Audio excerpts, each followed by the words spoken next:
Cuando sienta el desmayar y las fuerzas no me dan, confiaré en ti, te adoraré, en tu nombre yo sé que venceré, te levantaré y veré un nuevo amanecer.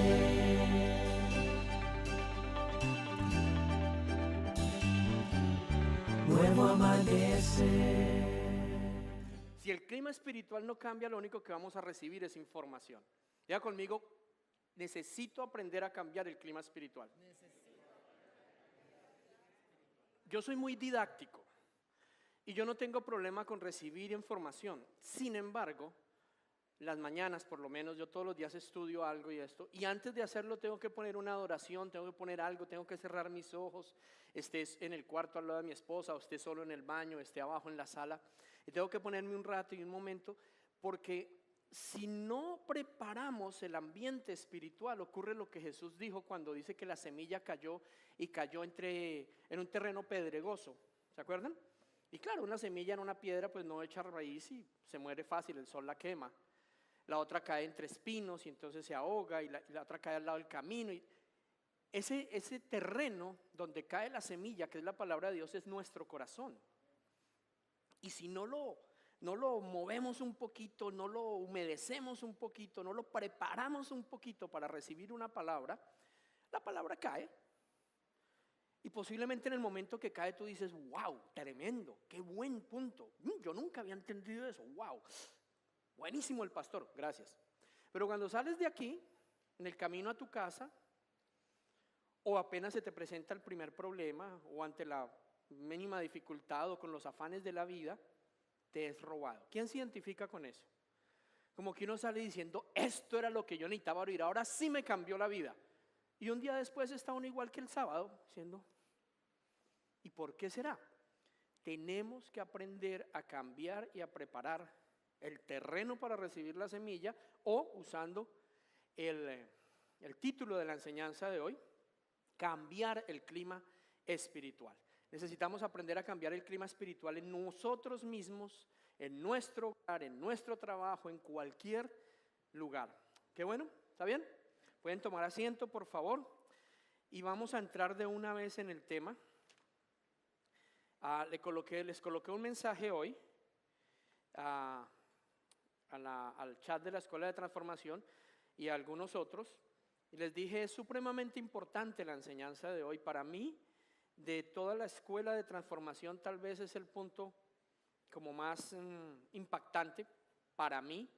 Creo que es supremamente importante entender cómo cambiar un clima espiritual. Y vamos a hablar un poquito del tema. Básicamente por hacer un resumen, o por entrar o poner el contexto, como para no arrancar así como tan en frío, hemos visto en el libro de Efesios cómo hay una progresión, ¿cierto?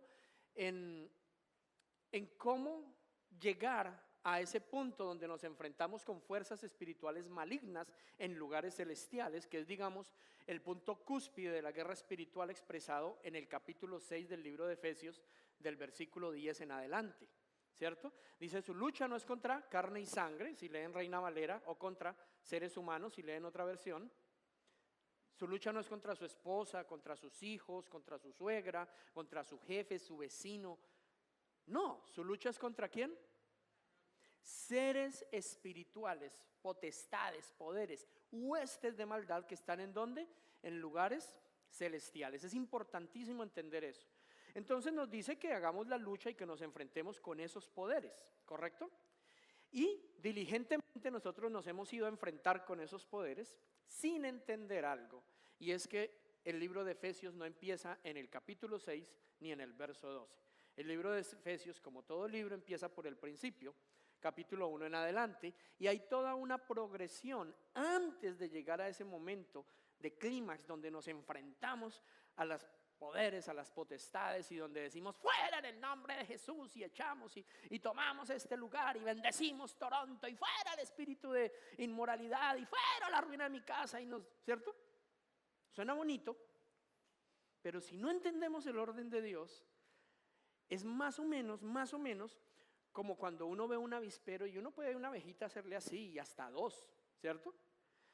Pero no es sabio agarrar a pedradas o a palazos un avispero, porque una o dos abejitas uno hasta las puede controlar, pero 200, 500 o 1000, lo más seguro es que no. ¿Me entienden lo que estoy diciendo? Entonces yo veo más o menos eso, es como que nos metemos aquí a darle patadas a un avispero o golpes, cuando en realidad no hemos sido capaces de espantar una o dos abejitas. ¿Ok? Entonces en esa progresión el Señor nos habla de hacer una reconciliación. Diga conmigo, hacer la paz. Hacer la paz entre varios aspectos, los judíos y los gentiles, que para emularlo,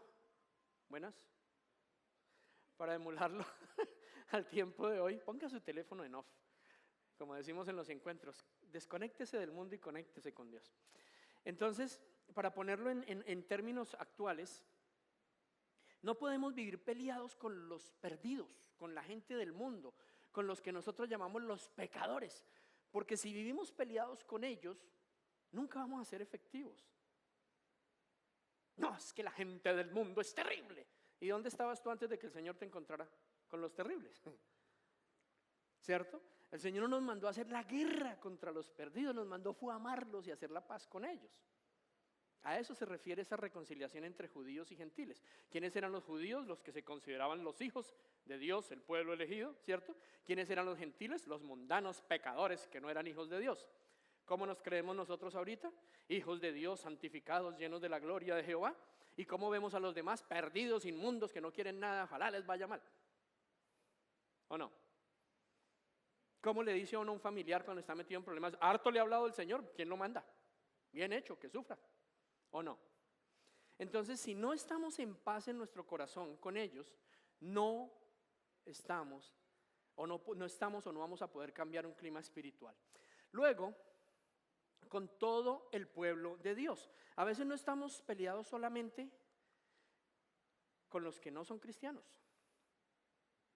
Aquí no pasa, pero en la mayoría de la iglesia, aunque usted no lo crea, entre cristianos se pelean. Imagínense que ahorita lo hablamos en el Evangelio de Lucas, pero entre cristianos a veces nos peleamos y estamos en guerra unos con otros, ¿no?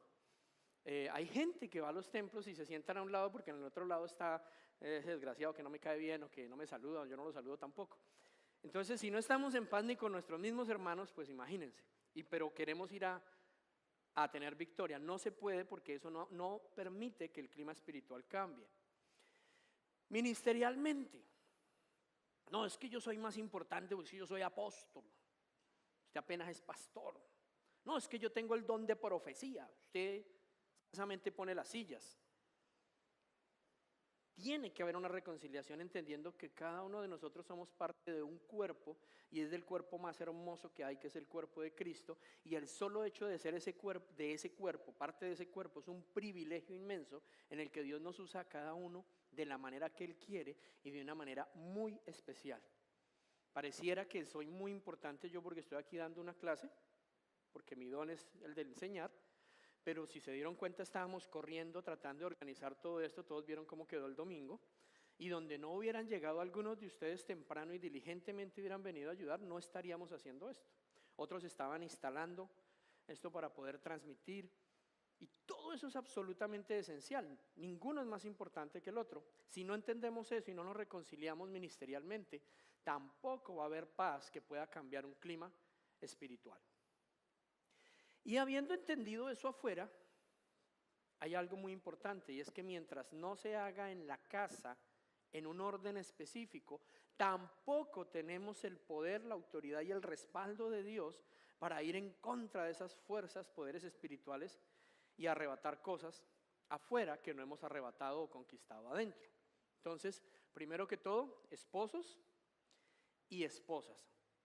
Muchachos, qué pena, se me olvidó, se me le está acabando la batería a esto. Esposos y esposas. Entonces, estar en paz con tu pareja es esencial.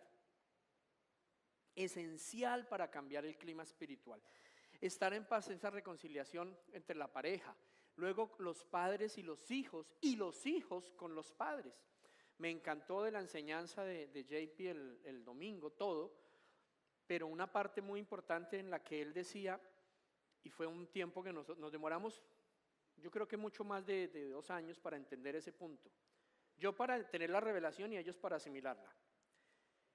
La gente, los hijos, las familias piensan que el problema es solo de los papás, o sea, la cosa no funciona en la casa, no prosperamos y nada cambia porque es que mi papá y mi mamá. Yo puedo vivir en pecado, bebiendo, fornicando, mintiendo, engañando y no pasa nada. No todos somos responsables en la casa, ¿ok? Y a veces la maldición no está entrando solo por los padres, a veces es porque un hijo no quiere vivir bajo autoridad, ¿ok? Entonces, es importantísima esa reconciliación, no solo de los padres hacia los hijos, sino de los hijos hacia los padres.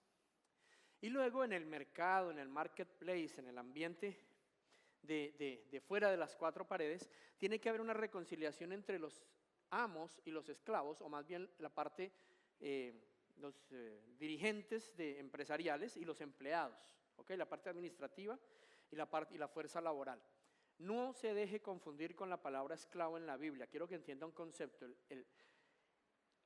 un marco de tiempo. El concepto esclavitud, como tú y yo lo conocemos, afroamericanos traídos en cadenas, no le pegue a la negra, todo eso del África, eso ocurrió en el siglo XV, XVI. En el siglo I, ser esclavo era cuando alguien no vivía bajo las normas de Dios, entonces no tenía lo suficiente y tenía que ponerse a trabajarle a otro por un salario, ¿cierto? Entonces se le volvió un esclavo. Cualquier parecido con la realidad no es coincidencia, es que no vivimos bajo los principios de Dios y así seamos con cadenas de oro, pero estamos esclavos de un sistema laboral. ¿Ok? Entonces, mientras nosotros nos reconciliemos con los jefes y los jefes no entiendan que sus empleados merecen un respeto y una honra, si usted quiere saber más de esto, léase el libro de Efesios, le va a alimentar mucho. Entonces, cuando ocurre toda esta reconciliación, ahora sí, ¿con quién es que hay que pelear? Ahora sí vamos a reclamar una ciudad, ahora sí vamos a conquistar, ¿ok? Entonces, esas 6 áreas de reconciliación, como pueden ver en el capítulo desde el 1 hasta el 5, la clave es la familia. Entonces, solamente después de ocuparnos de estos espacios, estaremos en posición para enfrentar a las fuerzas de la oscuridad, ahí sí, afuera, en el marketplace, en el mercado. ¿Qué ve usted en el punto medio de de lo que hay que hacer? Vemos que en el capítulo 5 está esposos y esposas. Y de pronto ustedes están diciendo, pero es que yo ya llegué a un punto de frustración que ni para qué le cuento, esto no tiene arreglo, esto no hay nada que hacer. A veces se nos empiezan a formar esas fortalezas de pensamiento que nos llevan a la desesperanza de decir, no, esto no va a cambiar, ¿cierto que sí? Pues vamos a analizar que Jesús también se sintió así. Y ustedes dirán, ¿y qué tiene que ver Jesús con los esposos y las esposas? Recuerde que la analogía que el Padre nos da acerca de Jesús dice que Él es su hijo y Él es el novio. ¿Y quién es la novia? ¿Quién?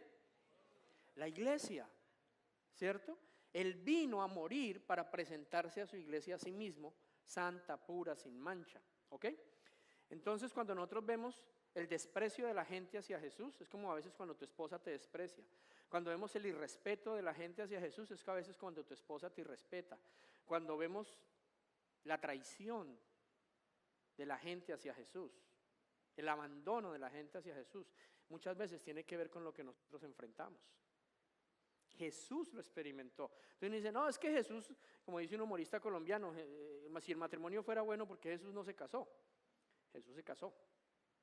Ahora tú dirás, no, escasamente tuvo novia. Otro concepto equivocado. Noviazgo en la Biblia no es el hookup que conocemos ahorita, ¿ok? Noviazgo en la Biblia quería decir una persona que ya está comprometida en palabra de matrimonio y que lo único que le falta es que el novio vuelva con el lugar de residencia para llevarse a la novia y consumar el matrimonio. Pero ya tiene herencia, ya tiene apellido, ya tiene nombre y ya están casados. solo que no han tenido sexo. En el mundo actual, todo gira en torno al sexo. En el mundo de Dios, en el mundo espiritual, todo gira en torno a la palabra. La gente ahora en el mundo considera que son pareja una vez que tienen sexo. Bueno, ya ni eso, ahora ya el hookup dice que no, pero bueno. Pero pareciera que el punto central o pivotal de una relación es si hay sexo o no. Según Dios, lo que hace una relación es la palabra. Y los bendijo Dios con estas palabras. Es la bendición de Dios, el centro de todo. Entonces, cuando hay un compromiso, cuando yo le digo a una persona, yo quiero casarme contigo. Cásate conmigo, por Dios te lo pido. ¿Sí saben cuál es? Y ella dice sí, ahí ya estamos. Entonces les presento por lo menos a la señora González. Señora González, póngase de pie un momentico, por favor. Aunque usted no lo crea, ella ya está casada, ¿cierto? Y hay varias señoras por ahí, no veo a nadie más y desde aquí con estas luces no se ve, pero hay algunas que ya están. Y allí vemos a la señora Ochoa. La señora Ochoa no ha consumado su matrimonio aún, pero ya está casada. ¿Ok? ¿Se entiende el concepto? Ok. Entonces, dime. Tu mami está allá atrás, pregúntale a ella, por favor. Entonces, por eso es que podemos seguir el ejemplo de Jesús en cualquier ambiente, en este caso el matrimonio. Imagínense que el clima espiritual del matrimonio de Jesús estaba terrible, terrible, terrible, terrible. Cuando vemos Lucas 9:41 vemos a Jesús en un grado de frustración que dice, generación incrédula y perversa, ¿hasta cuándo me los voy a tener que aguantar? ¿Alguna vez tú te has expresado así del ambiente donde estás? ¿Hasta cuándo me voy a tener que aguantar a mi marido? ¿Cuánto me tendré que aguantar este papá tan cansón? O este trabajo, este jefe. ¿Alguna vez? Este pastor que siempre me está diciendo lo que hago mal. ¿Alguien está pendiente de la transmisión, porfa, que no se vaya a cortar? ¿Fore? Pero está pendiente que no se corte el sonido, porfa. Lucas 9:41, vemos un grado de frustración extremo. Para que uno llegue a una expresión como esa, ¿cómo tiene uno que estar? O sea, como estoy hasta aquí, ya no doy más, ¿cierto que sí? Sin embargo, un capítulo más adelante, en el capítulo 10, ustedes ven que algo cambió. Y de estar en una frustración que, mejor dicho, no quiero ya nada más con ustedes, ya no me los aguanto más, hay un cambio tenaz, ¿cierto? Dice en Lucas 10:21, en aquella misma hora Jesús se regocijó en el Espíritu. ¿Cómo puede? O sea, ¿qué tiene que haber pasado? Lo que quiero que vean es el shift, el cambio tan diametralmente opuesto entre estoy mamá, ustedes no quiero nada más, no me los aguanto más y estoy que me muero de la alegría, qué regocijo tan inmenso. Es completamente opuesto, ¿se entiende? ¿Qué pudo haber pasado que cambió el clima espiritual de una manera tan dramática entre uno y otro? Entonces, y eso es lo que vamos a analizar el día de hoy, quiero que entienda algo. Hay una función o un trabajo que el enemigo hace. ¿Cuál es la función o el trabajo del enemigo? 2 Corintios 4:4. Cegar el entendimiento de los incrédulos para que no les resplandezca la luz del evangelio de la gloria de Cristo, el cual es la imagen de Dios. ¿Sí? ¿Cuál es el trabajo de Satanás? Cegar el entendimiento. ¿De quién?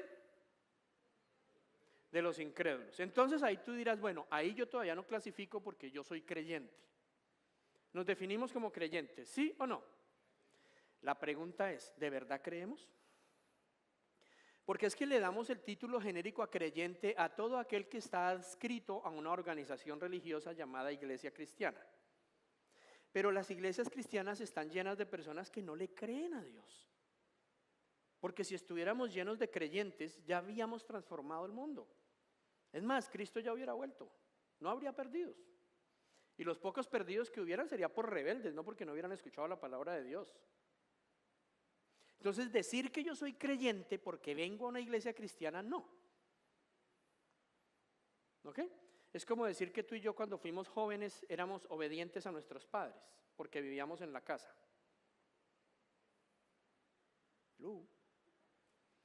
Uno hacía lo que hacía afuera, llegaba a la casa y antes de llegar hacía un enjuague bucal o se echaba uno. ¿Sí o no? Goticas en los ojos. ¿Quién más se acuerda? ¿Qué más hacíamos? ¿Ah?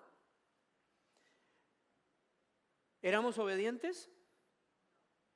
No, sin embargo nuestros papás cuando hablaban de nosotros, no, mi niño, mi niña, ¡ay! Es una belleza, yo soy tan bendecido, tan obediente, tan juiciosa, tan querida. Y uno por dentro, hijo de madre, menos mal que no saben todas las que yo hago. Hello. Entonces, ¿éramos obedientes? No. ¿Somos creyentes? La pregunta es, ¿le creemos a Dios al punto de que hacemos todo como su palabra indica? La respuesta en el 99.9% de los casos es no. Es más, si fuera sí, usted no estaría aquí. No tendría que estar haciendo aquí, todo estaría perfecto en su vida, usted no necesitaría estar recibiendo nada más, estaría dándole a otra gente. Estamos aquí porque no somos creyentes. ¿Ok? Entonces no nos definamos o no definamos la palabra creyente porque asisten a una iglesia o porque se declaran cristianos, sino creyente es aquel que le obedece al Señor, que cree lo que Él dice. Entonces, ¿por qué sucede eso? Porque la función del Dios de este siglo, que es Satanás, es cegar el entendimiento. Entonces, pueda que leamos la palabra, pueda que escuchemos la palabra, pueda que conozcamos la palabra, pero eso no es lo mismo a entender la palabra al punto de aplicarla, vivirla y ver fruto. ¿Ok? ¿Por qué? Porque el entendimiento está cegado. Por eso Jesús decía, aunque vean y escuchen, no entienden. Bueno, ahora, usted puede ver que el diablo ciega nuestros ojos para que no veamos ¿qué? La gloria del evangelio de Cristo en nuestras vidas, en nuestros hogares y en nuestros esposos. Quiero que entienda qué es lo que Él no quiere que veamos. ¿La qué? La gloria. No que usted no lea la Biblia. Usted puede leerla, puede aprendérsela, puede recitarla, pero eso no es lo mismo que ver la gloria. ¿Qué es la gloria? La manifestación de la imagen de Dios en algo. La gloria de Dios es su imagen manifestada en algo. Cuando usted ve la gloria de Dios en un hogar, es porque en ese hogar hay paz, hay gozo, hay paciencia, todo está bien. ¡Au! Cuando usted ve la gloria de Dios en algo, no es porque hablan mucho de Dios, es porque se ve. Y eso es lo que el enemigo no quiere, que la gloria de Dios se vea en tu hogar, en tu vida, en tus finanzas, en tu trabajo. Entonces, si no hemos logrado que la gloria de Dios se vea en nuestras cosas básicas, en nuestra familia, pues por eso es que aún no podemos ver la gloria de Dios manifestada en la ciudad que estemos, sea en México, sea en Colombia, sea aquí en Canadá. Anhelamos ver la gloria de Dios en nuestras ciudades, pero para que se vea en nuestras ciudades, primero tenemos que verla en nuestros hogares, en nuestras propias vidas, ¿ok? Entonces, miren el envío, ¿cómo se dice? El commandment, el mandato, la comisión que el Señor nos deja, y está allí en Hechos, en el libro de los Hechos 26, 17 y 18. Recuerden que estamos diciendo que el Dios de este siglo cegó el entendimiento de los incrédulos. ¿Y a qué nos manda el Señor? ¿Qué nos encomienda? Te envío a estos para que les abras los ojos y se conviertan de las tinieblas a la luz y del poder de Satanás a Dios. Entonces, ¿qué es lo que Dios quiere?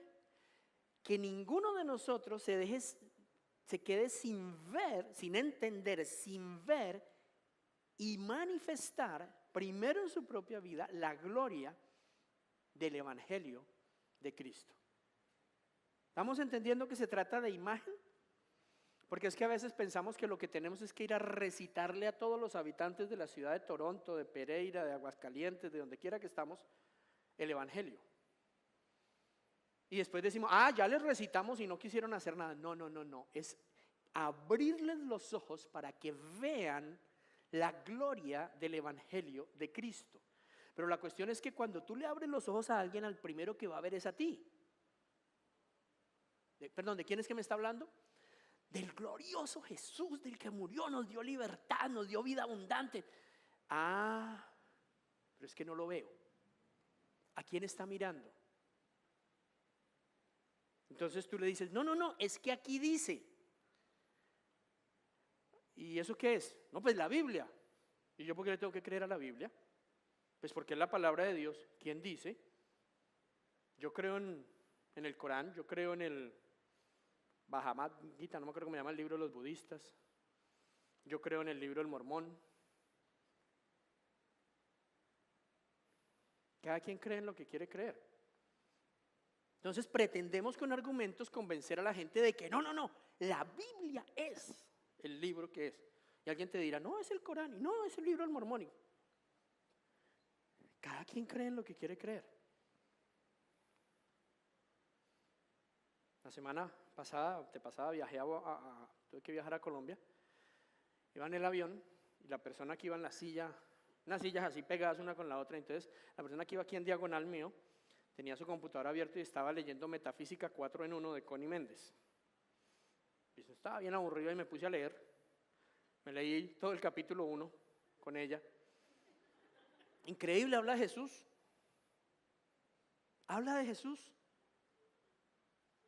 Usa a Jesús como referencia de la gloria, de la armonía perfecta. Muchos desgraciados usan a Jesús como ejemplo, pero no lo quieren obedecer. Entonces el capítulo 1 habla de la armonía perfecta que todos debemos vivir, pero después le dan otras cosas que no fue las que Jesús dijo para que usted llegue a esa armonía perfecta. ¿Imagina? Pero bueno, nos salimos del tema. Entonces, ¿qué es lo que el Señor quiere? O lo que vemos que sucede, que hay un clima espiritual hostil, agresivo, opuesto, en contra, un clima espiritual que no deja avanzar, que se roba, que mata, que destruye, que no da vida, que seca, que oprime. Y lo vemos también, bueno, lo experimentamos en el mundo, lo experimentamos muchos de nosotros en nuestras vidas, hogares, trabajos, economías. Lo vemos en la Biblia, Lucas capítulo 1 al 9, pero de pronto aquí ocurre algo. Y luego del capítulo 10 hasta el 24, donde termina el Evangelio de Lucas, vemos un clima espiritual completamente diferente, un clima espiritual favorable, un clima espiritual donde todo se dio, donde las cosas daban fruto, donde los demonios se iban sin decir nada, donde los enfermos se sanaban, donde la gente quería saber más, donde las multitudes aclamaban al Señor. ¿Qué pasó entre uno y el otro? ¿Qué pasa entre Lucas capítulo 1 al 9? Que todo estaba tan mal que Jesús dijo, ¿hasta cuándo me los voy a tener que aguantar, generación incrédula? Y de pronto, en el capítulo 10, hay un cambio, un punto de inflexión, y el clima cambia totalmente. ¿Qué pudo haber pasado entre uno y el otro? Quiero que hablan sus Biblias, por favor, en 1 de Timoteo 2, versos 1. Vamos a leer hasta el 5 de pronto. 1 de Timoteo 2. Bueno, con esta introducción, ¿a quién le está picando la curiosidad y dice, yo quiero cambiar el clima espiritual de mi matrimonio, de mi casa, de mis finanzas, del lugar de trabajo? Algunos, bueno, gloria a Dios. El resto ya se pueden ir. Porque lo que vamos a hablar es cómo cambiarlo, y si no están interesados, pues. Entonces dice, leamos Nueva Traducción Viviente, me gusta mucho, pero igual básicamente dice lo mismo. Dice, en primer lugar, diga conmigo, en primer lugar. ¿Qué significa en primer lugar? Que no está en segundo, ni en tercero, ni en cuarto, sino que es lo primero, ¿right? Entonces el consejo del apóstol Pablo, y ese consejo tiene que ver, lo que pasa es que no nos da tiempo para estudiarlo, pero usted lo puede hacer en su casa. Ese consejo tiene que ver con el capítulo 1, un mandato que el Señor está dando, una responsabilidad que le está encargando, ¿cierto? Y entonces para que lo alcance a cumplir le dice, en primer lugar te ruego que ores por todos los seres humanos. no por los que me hacen bien, no por los que me prestan plata, no por los que me saludan, sino por todos los seres humanos. Primera de Timoteo capítulo 2, verso 1 en adelante. Pídele a Dios que los ayude, intercede en su favor y da gracias por ellos. Es que yo no sé cómo orar por la gente. Fácil, pídele a Dios que los ayude, aboga, intercede, ¿cómo se dice eso? Lo que hace un abogado defensor, como que, sí, abogar por una causa, no. ¿Ah? Claro, pero uno puede representar para acusar o para defender. O sea, interceder es, sí, abogar por la persona. Mire, está bien, se equivocó, pero ten misericordia, Señor, no sabe lo que hace, pero dale otra oportunidad, ok, eso es interceder, ¿ok? Entonces, pídele a Dios que los ayude, intercede en su favor, no en su contra, y da gracias por ellos. Ahora, si a mí me dicen que ore de esa manera por mi mamá, por mi hijo cuando se porta bien, por esa persona tan divina que me da una siembra cada rato y me ayuda en mis problemas, pues eso no es no creo que le cueste a uno mucho, ¿sí? ¿Cierto que no? Pero si estamos hablando de hacer esto por quien me cae mal, por quien habla mal de mí, por quien se me opone, por quien me contradice, me ataca, me acusa, me persigue, miente de mí, me hace el mal, pues ahí la cosa sí está como fregada, ¿no? ¿Ah? ¿Qué opinan?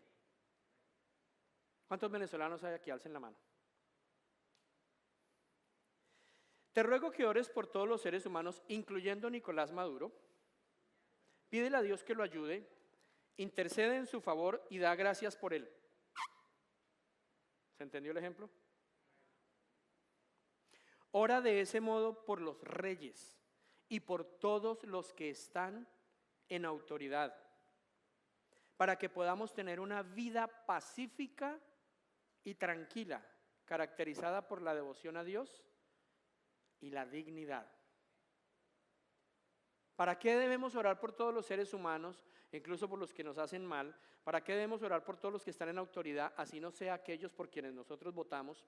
¿Para qué debemos orar y pedirle al Señor que les ayude, que les intercede, que no los juzgue tan duro, dando gracias por ellos? Para que podamos vivir una vida pacífica y tranquila, caracterizada por la devoción a Dios y la dignidad. Yo creo que aquí ya, si la agarraron, nos podríamos ir ya para la casa. ¿Por qué? Porque tú dices, ok, si en mi casa no vivimos una vida pacífica y tranquila, vivimos en una guerra, vivimos en una pelea, debe ser porque yo no estoy orando por los miembros de mi familia, pidiéndole a Dios que los ayude, ni intercediendo a Dios a favor de ellos, ni mucho menos dando gracias por ellos.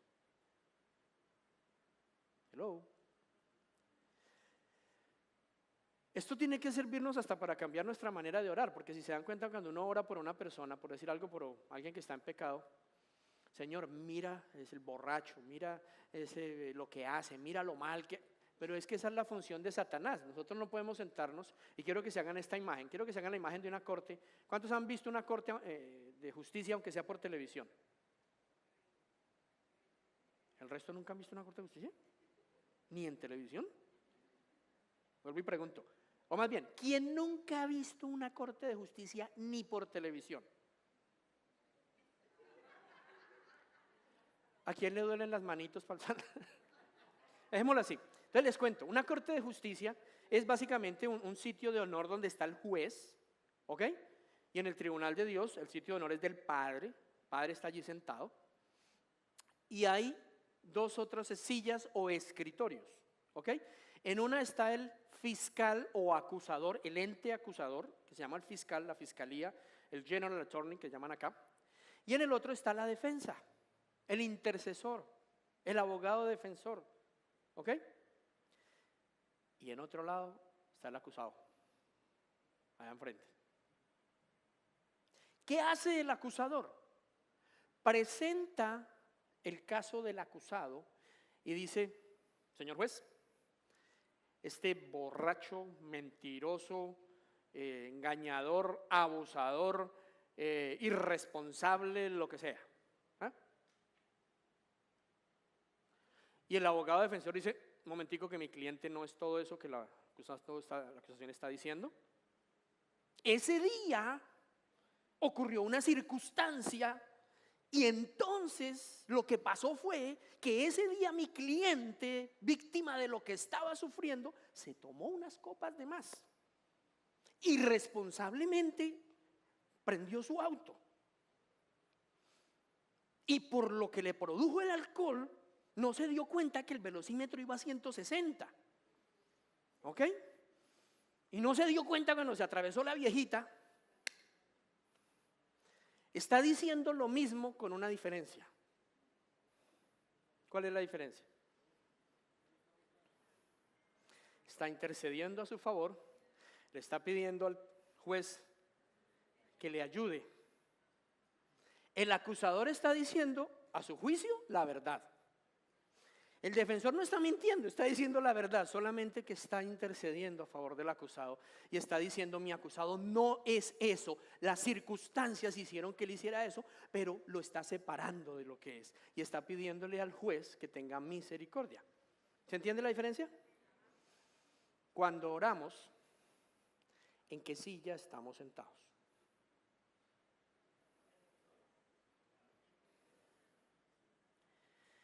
Verso 3, estamos en 1 Timoteo 2, verso 3. ¿Por qué debemos orar así? Porque esto es bueno y le agrada a Dios, nuestro Salvador, quien quiere que todos se salven y lleguen a conocer la verdad. O sea, ¿cuál es nuestra función? La misma de Jesús. ¿Qué dijo Jesús en Juan capítulo 3? Que Él no vino a condenar el mundo, sino a... ¿Vino a qué? Entonces nuestras oraciones alineadas con las de Jesús no es para condenar al mundo, sino para salvarlo. ¿Dónde empezamos a hacer el ejercicio? En la casa. Ahora, yo no les estoy diciendo esto de ustedes como lo hacen de mal, no, esto es algo que uno tiene que ejercitarlo, aprenderlo, orar, pedirle a Dios gracia, equivocarse, pedir perdón y volverlo a hacer. Yo tengo 5 hijos, como ustedes saben. Y uno muchas veces va y dice la verdad. Es que usted no hace y tal, y lo que sea, mentira. ¿Sí o no? Yo lo he hecho. Pero cuando entiendo esto digo, o sea, yo le he dicho, Satanás, venga, hable por mí y acuse. Entonces cuando uno entiende eso, con razón. No, lo que estás haciendo no es correcto por esto, por eso, pero no es tú eres. Es diferente. ¿Se entiende? Porque lo que yo tengo que hacer es plantear la situación frente al juez a favor de mi cliente, que en este caso son las personas que amo y que quiero que sean salvas. Si no ejercito eso y no lo aprendo a hacer en mi casa, ¿cómo lo voy a hacer por los del mundo que cuando los vemos decimos pecadores? ¿Sí o no? ¿Se entiende lo que estoy diciendo? Jesús nos llamó a amar a nuestro enemigo, pero si ni siquiera podemos amar al que decimos amar de la manera que debemos amar, no lo ejercitamos en la casa, pues ¿cómo vamos a ir a amar a aquel que no se merece según nosotros que lo amemos? ¿Vemos la diferencia? Entonces entendemos que tiene que haber un cambio en nosotros. ¿Cuál fue ese cambio que hubo en el capítulo 10 del Evangelio de Lucas? Vamos a hablar. Entonces, lo que Pablo nos dice es que si queremos vivir quieta, en piedad, tranquilamente, pacíficamente, tenemos que provocar que la impiedad disminuya, porque para que la piedad aumente, la impiedad tiene que disminuir. Para que haya más devoción a Dios, tiene que haber menos apatía por Dios. ¿Cierto que sí? ¿Sí o no? Ok, para que la gente crea en Dios necesita algo más que palabras. Necesita haber un cambio en nuestras vidas. Entonces quiero que piensen en esto del clima espiritual, ahorita que estamos con este calor tan bárbaro. ¿Cómo estamos? Yo me estoy asando aquí, yo no sé ustedes allá. Imagínense que lo que pasa es que Satanás es el que tiene el control del termostato. Entonces nos tiene a fuego lento. Imagínense que nosotros seamos los que tomemos el control del termostato. Si usted pudiera enfriar el clima aquí, ¿lo tendría así como estamos, como a 40 grados? No, seguramente lo bajan un poquito más agradable, ¿o no? ¿Cierto que sí? Ese es el punto. A quien Dios le dio el control, el gobierno, la autoridad para manejar el clima espiritual fue a nosotros. Y nosotros estamos permitiendo que sea el enemigo el que maneje y ponga el clima espiritual. Antes de que algo cambie en un lugar, y especialmente en nuestra ciudad, lo primero que tiene que cambiar es el clima espiritual. O sea, primero tiene que cambiar lo que no se ve para que luego cambie lo que se ve. No, es que no me gusta el comportamiento de mi familia, de mi pareja, de mis hijos, de mis padres, de mi jefe y de mis compañeros. Ok, antes de que el comportamiento cambie, tiene que cambiar algo en lo espiritual, algo en lo que no se ve. Tiene que haber primero un shift, una caída, una inflexión, como vimos ahorita, en lo espiritual, para que entonces después podamos hacer algo en lo natural. Hablando del clima hostil que estamos diciendo en Lucas capítulo 9, vemos dijimos que los primeros 9 capítulos son muy hostiles. Miremos por lo menos qué pasa. Lucas capítulo 3, verso 22. Lucas capítulo 3, verso 22, Jesús sale de las aguas bautismales, Juan el Bautista, o Juan el que bautizaba, lo bautizó, y él sale, y dice que del cielo vino una voz que dijo: este es mi Hijo amado, en el cual estoy complacido.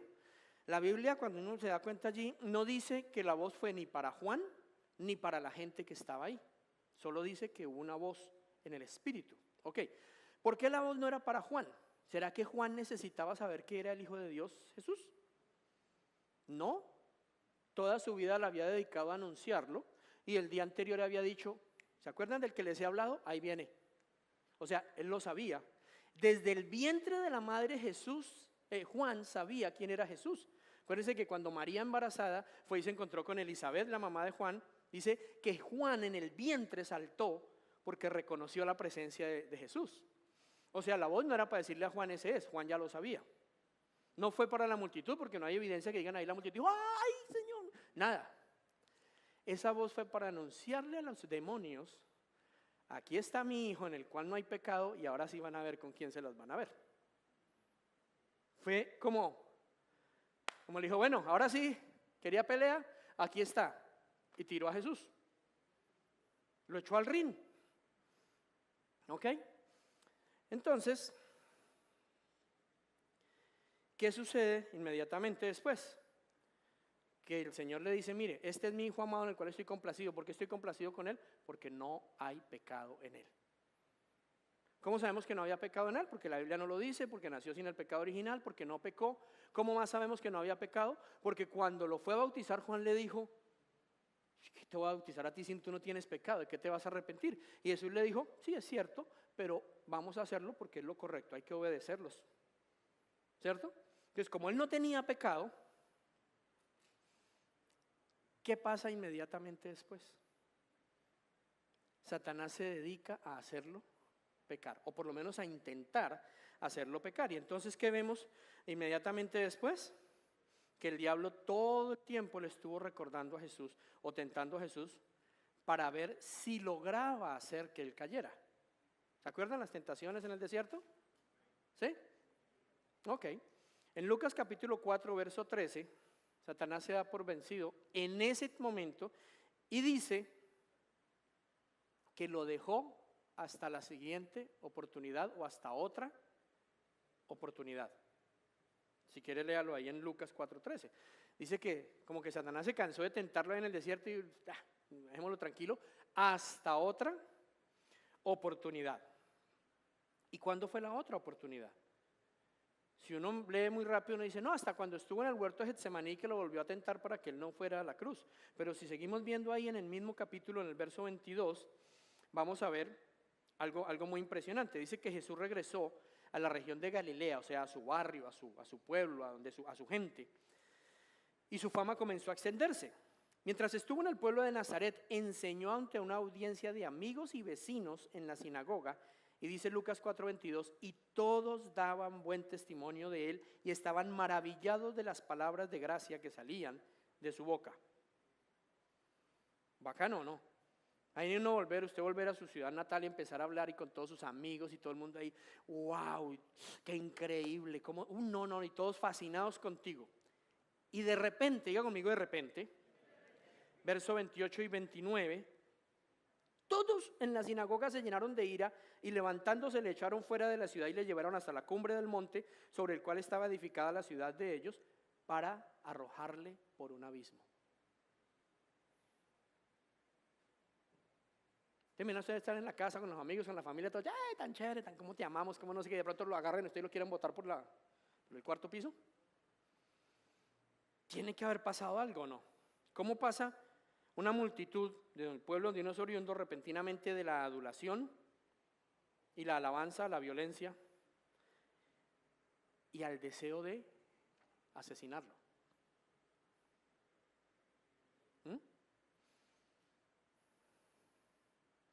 Luego dice que Jesús se les escabulló. No dice que ellos se calmaron, dice que Jesús, no dice cómo, pero se les escabulló. Y se fue a otra ciudad, la ciudad de Capernaum, donde enseñó en el día de reposo en la sinagoga local. Y allí se encontró un demonio muy agresivo, un demonio muy impetuoso, que lo desafiaba públicamente. Mire Lucas 4:34. Ya no, es más, Jesús ni siquiera lo estaba molestando, dice, cállese. No, tú eres el Hijo de Dios. O sea, no fue que Jesús se fue a buscarle problema al demonio, fue que el demonio se creyó que tenía la autoridad para desafiar a Jesús. O sea, imagine cómo era el clima espiritual, que en vez de un demonio de tener miedo de Jesús, se atrevió a desafiarlo y a exponerlo en público y a gritarlo. ¿Ok? Luego vemos un poco más adelante en el capítulo 5 que los líderes religiosos salieron para escucharle predicar y razonando en sus corazones empezaron a a hablar en su contra. Y decían en Lucas 5:21, ¿quién es este que blasfema, que dice blasfemias? Y empezaron a tramar una división en contra de Jesús y empezaron a hablarle a sus discípulos cosas tratando de separar a los discípulos de Jesús. Jesús, como sabía lo que había en sus corazones, les dice lo que están pensando, ¿cierto?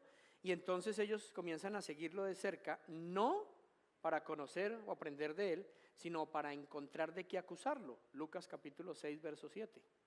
Buscando cómo acusarlo.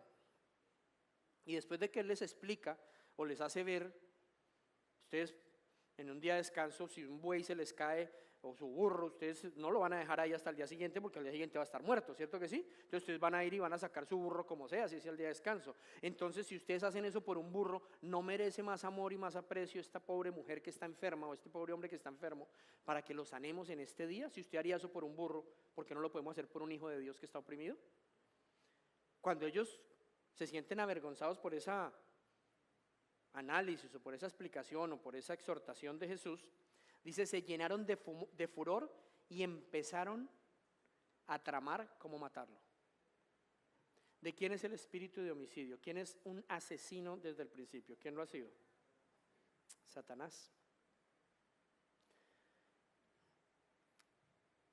En Mateo capítulo 11, Jesús habla de su primo Juan el Bautista, y dice que no ha habido uno nacido de mujer hasta ese momento más grande que Juan el Bautista, ¿cierto que sí? ¿Sí o no? Y miren lo que pasa en Lucas 7, que Juan el Bautista, que fue el que anunció a Jesús toda su vida, que vino a preparar el camino del Señor, que fue el que lo reconoció cuando venía y dijo, ahí viene esto, y que fue el que lo bautizó, que fue el que le dijo, no, yo no soy digno de bautizarte, tú deberías bautizarme a mí, que fue el que dijo, después de mí vendrá uno que los bautizará en fuego, y yo no soy digno ni siquiera de desatarle las correas. O sea, ¿estaba seguro Juan quién era o no? Y miren lo que pasa en el capítulo 7, Juan, por denunciar los pecados o la actitud pecaminosa del rey Herodes, que estaba fornicando con su cuñada y todo el rollo, ustedes lo saben, entonces termina metiendo preso para que dejara de hablar mal de él, termina metiendo preso a Juan el Bautista, ¿se acuerdan? Y estando ahí, le entra el espíritu de duda a Juan el Bautista, después de estar tan seguro desde el vientre, desde antes de nacer sabía quién era Jesús, y de pronto llega y dice, ¿sí será? Y manda a preguntarle a Jesús, ¿eres tú el que había de venir o esperamos otro? Lucas 7, verso 19. ¿Te imagina uno que el que lo presentó a uno, el que lo esto? Oiga, a ver, ¿usted sí es? Sí, que cualquier otro dude, pero el que lo está anunciando a uno desde antes de nacer, el que toda la vida le ha preparado el camino, el que Dios envió y preparó para hacer eso, y dude de uno. ¿Usted se imagina cómo quedaron los otros discípulos? Ah, ese no era el que nos estaba diciendo que era este, ahora resulta que no está seguro. ¿Mm? ¿De dónde vendría esa duda? El clima espiritual hasta la incredulidad le llegó a Juan el Bautista, que era el más seguro. En Lucas 8, capítulo 8, verso 22 al 24, Jesús va con los discípulos en una embarcación navegando en el mar de Galilea o en el lago de Galilea. Y porque hago énfasis en el lago de Galilea, porque es que era donde habían vivido toda la vida. Era donde eran pescadores de toda la vida. Era donde sus padres y abuelos habían sido pescadores, o sea, donde se bañaban, era donde habían trabajado, vivido, crecido toda su vida. Eran pescadores, eran navegantes, o sea, eso no era nada extraño para ellos. Y dice que fue sacudida por una tormenta tan grande que ellos gritaban de miedo. ¿Ok? Que usted y yo, que no hemos sido criados en un barco, que vivimos de pronto en una ciudad lejos de una, grite de susto en una embarcación, pero unos pescadores que están acostumbrados a eso, que es su trabajo de ir todas las noches, meterse en ese mar a pescar, y griten de terror, no dijeron, ay, qué miedo, sino, ¡ah! O sea, no fue algo suave, ¿se entiende? Tiene que haber sido una tormenta muy, muy tesa. Y lo siguiente que dice en el verso 24 es que ellos fueron a despertar a Jesús, y cuando Jesús se despertó, reprendió a los vientos y a las olas y se calmaron. Si Jesús no lo digo por duda, sino Jesús es el rey de toda la creación, ¿cierto? ¿Sí o no? Entonces, ¿qué tenía que hacer Jesús si todo se le sujetaba a él?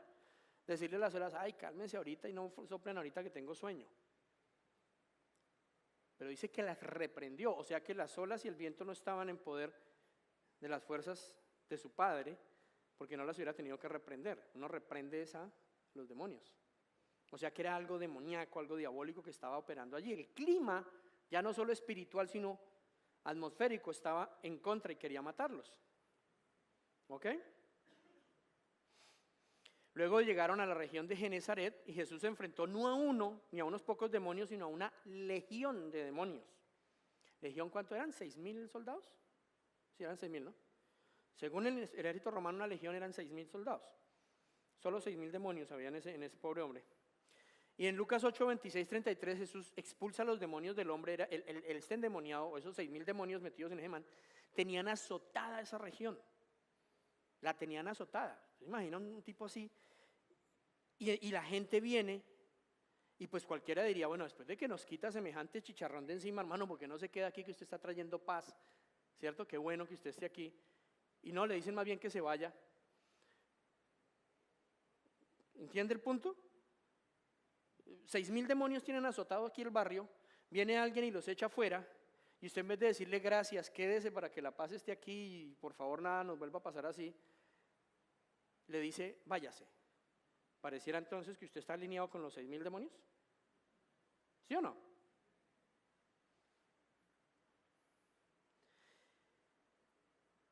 En el verso 37, estamos en el capítulo 8, dice, la gente le pidió a Jesús que se fuera de allí porque les había entrado mucho temor, mucho miedo.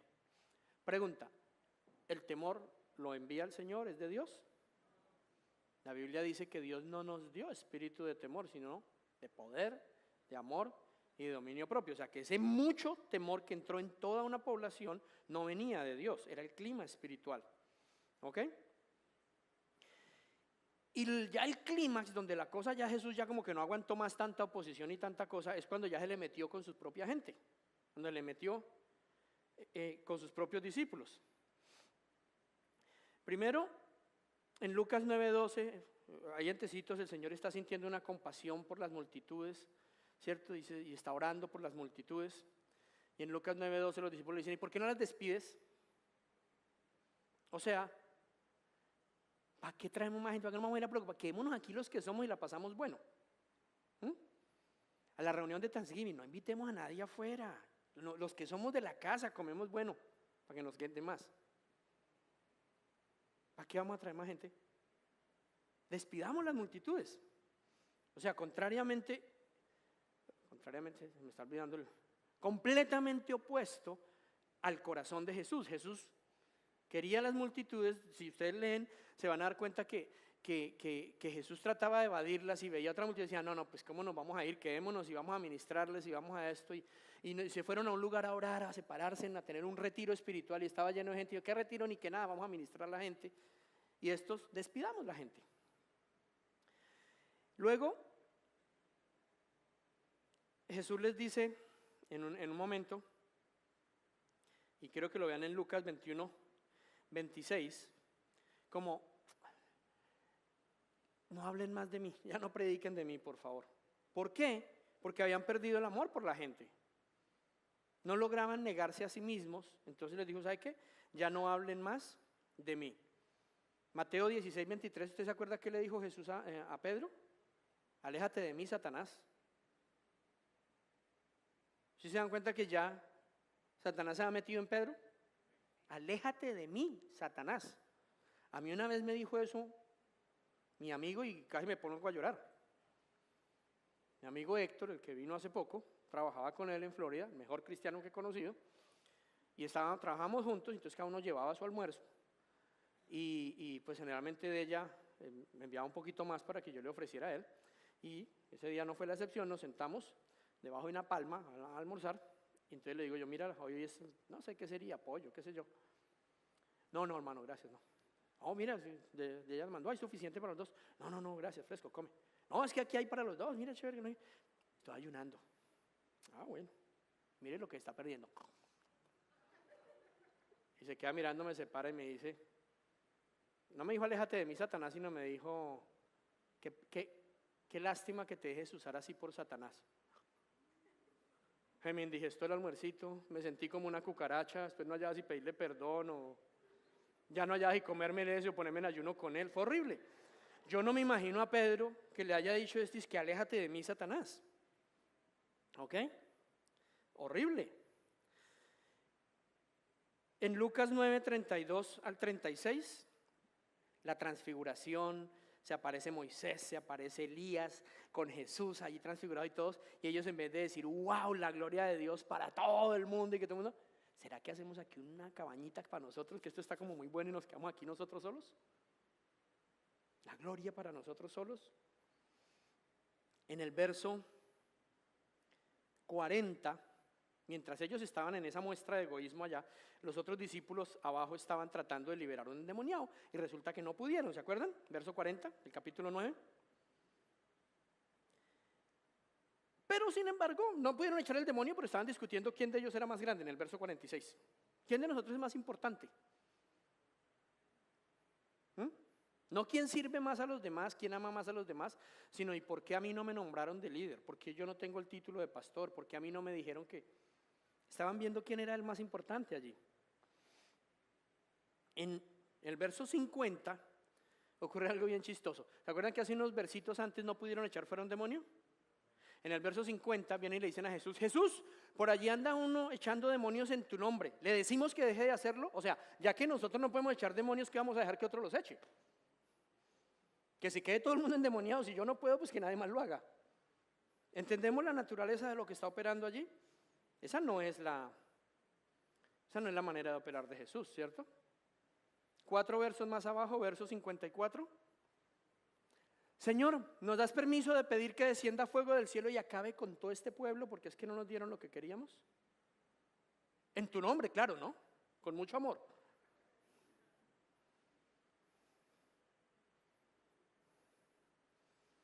¿Y saben qué les contesta Jesús en el verso 55? Vosotros no sabéis de qué espíritu sois. Pocas palabras, ustedes ya no están bajo el espíritu que yo les compartí, porque acuérdense que Jesús les compartió eso, el del espíritu que él tenía y los delegó. Ya en ese momento, ustedes están bajo la operación de otro espíritu. Entre el capítulo 57 y el 62 entre el versículo 57 y 62 de ese capítulo 9, vemos que Jesús ya no puede ni siquiera reclutar discípulos porque llama a varios y cada uno tenía una excusa. Hey, qué pena, lo que pasa es que yo acabo de comprarme una yunta bueyes y tengo que ir a probarla, pero más tarde nos vemos, ¿no? Yo lo alcanzo. Mira que la reunión de transformación, qué pena, es que no le ha contado, lo que pasa es que otro compromiso, ¿no? Y empieza uno a sacar excusas. Ay, hijo de madre, es que se me dañó esto y yo tenía que ir a arreglarlo, porque ya no es importante. ¿Cuántos se han sentido así, tratando de animar a otros, de llevar a otros, de restaurar a otros, de empoderar a otros? Como que, ay, pues sí, pero es que ahorita justo me ha olvidado contarte, hombre. Si no, yo hubiera estado ahí, no, claro, hubiera sido el primero, pero es que justo, qué vaina. ¿Vemos lo que es un clima hostil? Nos podemos relacionar con algunas de esas cosas en nuestro propio hogar, en nuestra propia vida, aún en nuestra propia iglesia o ministerio.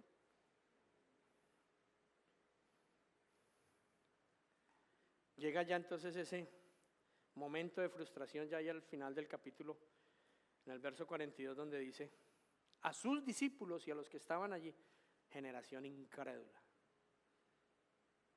¿hasta cuándo me los voy a tener que aguantar?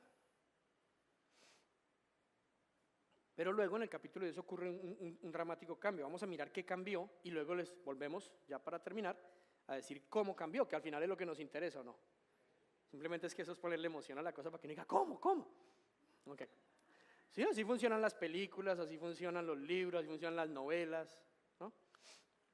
Entonces en el Lucas 11, ya desde el capítulo 10 en adelante, en Lucas 11, verso 1, los discípulos van y le dicen a Jesús, ya no es Jesús de ellos, oiga, mire, ve, ayude, sirva, no, sino enséñanos a orar.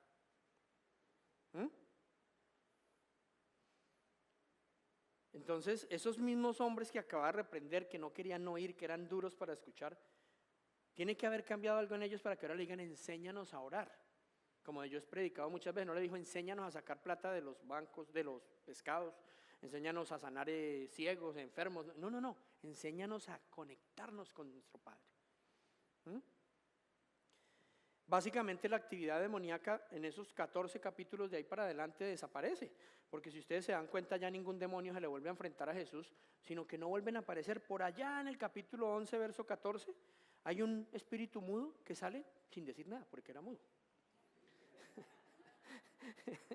Luego en el capítulo 13, verso 12, ¿se acuerdan que había una mujer enferma y todo? El demonio tampoco dijo nada y la mujer dice que ese espíritu que la había oprimido por 18 años salió sin oposición. ¿Por qué será que no había oposición demoníaca? Porque algo cambió en el ambiente espiritual y ahorita lo vamos a analizar. Después de que ya nadie lo quería seguir, le decía, venga, y no, es que ahorita no tengo tiempo, no puedo, no, estoy ocupado. En Lucas 11, 14 al 29, vemos que las multitudes lo seguían en gran número. Tanto así que lo que él expresa en Lucas 16 es, todos se esfuerzan por entrar en el reino de Dios.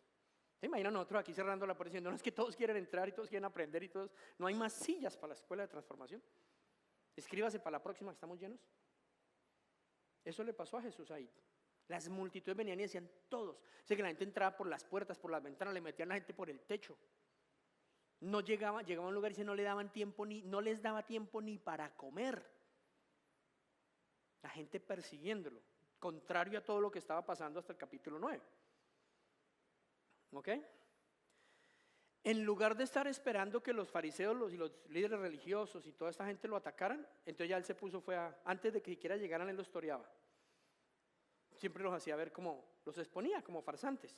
Los llamó hipócritas, zorras, serpientes, sepulcros blanqueados. Delante de ellos decía, guárdense la levadura de los fariseos. Hagan lo que dicen, pero no imiten lo que hacen.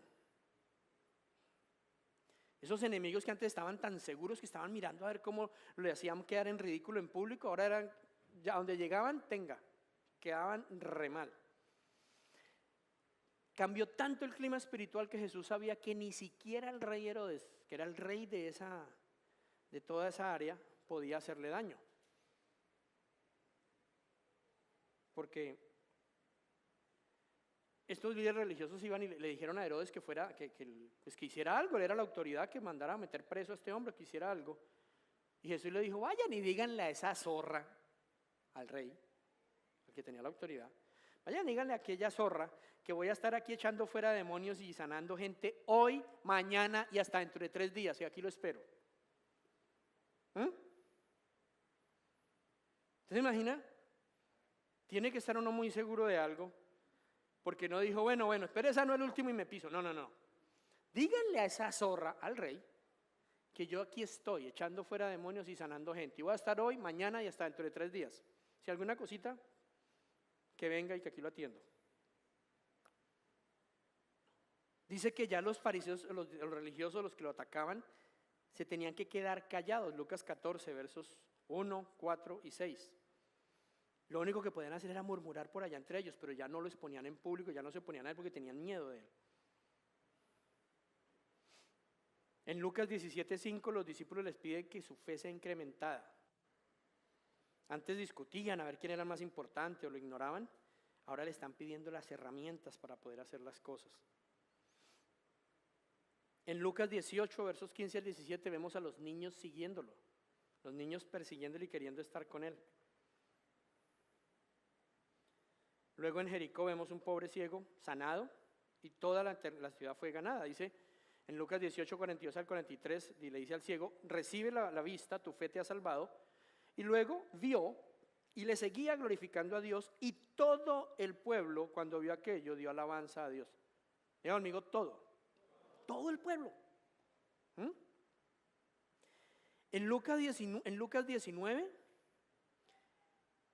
el peor de todos los ciudadanos de Jerusalén, Zaqueo, lo más bajo en la escala social, el hombre que nadie quería, que todo el mundo rechazaba, que era la porquería de todos, y el que más mal hablaban,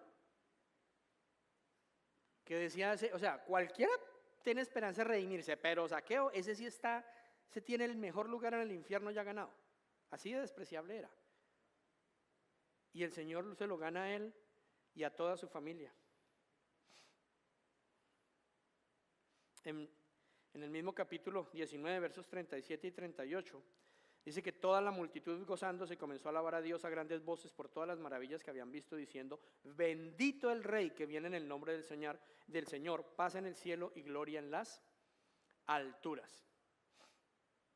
Y cuando los líderes religiosos se quejaron de cómo usted permite que lo alaben así, les dijo, no, es que si ellos no cantan lo van a hacer las piedras. Si le digo a ellos que se callen, las piedras van a hablar. Tremendo, ¿no?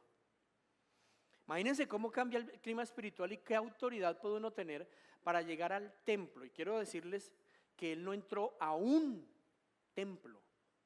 Esto no existía en la antigüedad, no habían templos, había un templo.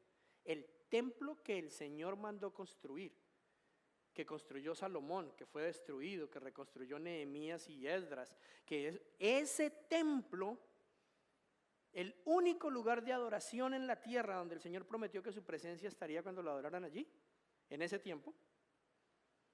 A ese templo, la máxima eso, lleno de guardias del templo, de todos los fariseos, de todos los maestros de la ley, de todo el Sanedrín, que eran la autoridad ahí, entra Jesús, les voltea las mesas a patadas y los agarra a látigo con unas cuerdas. Tiene que haber mucha autoridad para hacer uno eso. Una cosa es que usted lo haga en su casa, ¿no? Que le estén haciendo desorden y usted coge y les bote la mesa y lo saque de su casa, bueno. También se necesita mucha para hacerlo, pero más teso es irse a meter al templo y sacar a la gente de allí. Eso más o menos para que usted se haga una idea, es como que usted esté cansado de la injusticia y vaya al Parlamento en Ottawa en plena sesión de los miembros del Parlamento y esté el primer ministro y la reina o el enviado de la reina ahí, y usted agarre unas cuerdas y les voltee los escritorios y los haga y le diga, cama de víboras, ladrones, salgan de aquí, desgraciados. ¿Te imaginas qué le pasaría? ¿Tiene una idea de qué le pasaría? Esto que hizo Jesús fue aún más tremendo. Entonces, luego siguen pasando cosas en En el verso 48 por lo menos dice que ya ni los sacerdotes, ni los fariseos, ni los escribas hallaban nada que pudieran hacerle, porque todo el pueblo estaba pendiente de él, todo el pueblo lo seguía.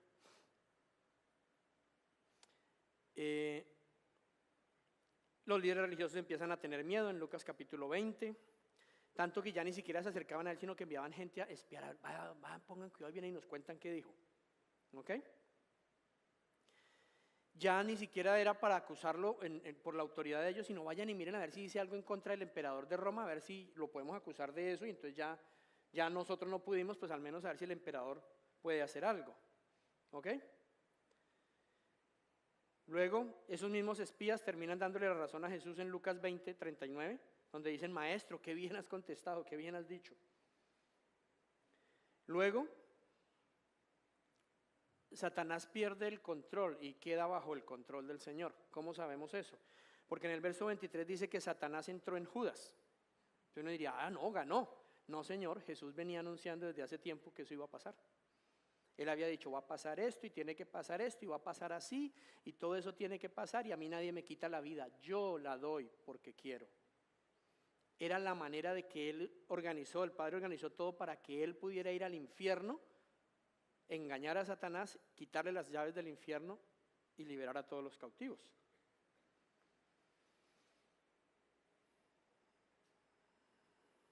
Entonces, básicamente lo engañó. Imagínense que Satanás intenta hacerlo él. El Señor decidió que fuera con Judas. Satanás intenta hacerlo con Pedro. ¿Cómo sabemos eso? Lucas 22, 31. Jesús le dice a Pedro: Simón, Simón, Satanás os ha pedido para zarandearos, pero yo he rogado al Padre para que tu fe prevalezca y una vez vuelto, ayudes a tus hermanos. O sea, él sabía lo que Satanás estaba haciendo y sabía que por el lado de Pedro no era la cosa. Tú me vas a negar 3 veces, pero él sabía que él iba a volver. ¿Cómo sabía que iba a volver? Él le había dicho: sobre esta piedra edificaré mi iglesia. ¿Cómo sabía que Pedro no iba a morir? Porque le dijo: cuando seas viejo, otros te vestirán. ¿Sí o no? Jesús sabía lo que iba a pasar con Pedro. Entonces no era que Satanás estaba en control. Tanto lo sabía el Señor, que él sabía que Jesús iba a ser el primero que cuando predicara 50 días después de su resurrección, ¿qué iba a pasar? 3,000 personas iban a empezar a formar la iglesia. 2 o 3 días después, 5,000 más. Y finalmente, lo que parece una victoria de Satanás, sabemos todos que fue el plan de Dios. ¿Cómo sabemos que era el plan de Dios la crucifixión? Porque Jesús va y le dice al Padre: Padre, ¿hay manera de que cambiemos el plan? Ese plan ya es perfecto. Ok, hágase tu voluntad y no la mía. Era un plan del Señor, no fue la victoria de Satanás. ¿Ok? ¿Cómo y cuándo cambió el clima? Dentro de 8 días vamos a hablar de... No, mentiras. Este es el punto, este es el secreto. ¿Cuándo? En el capítulo 10. Esos mismos poderes demoníacos que habían golpeado, que habían derrotado a Jesús, que vimos hasta el capítulo 9 que perdieron fuerza, que básicamente los discípulos se rindieron. Jesús dice y toma a otros 70, no a esos 12, toma a otros discípulos que no eran estos 12 que se creían los upa-upa de la lomita, los que dijeron: si no lo hacemos nosotros nadie lo va a hacer.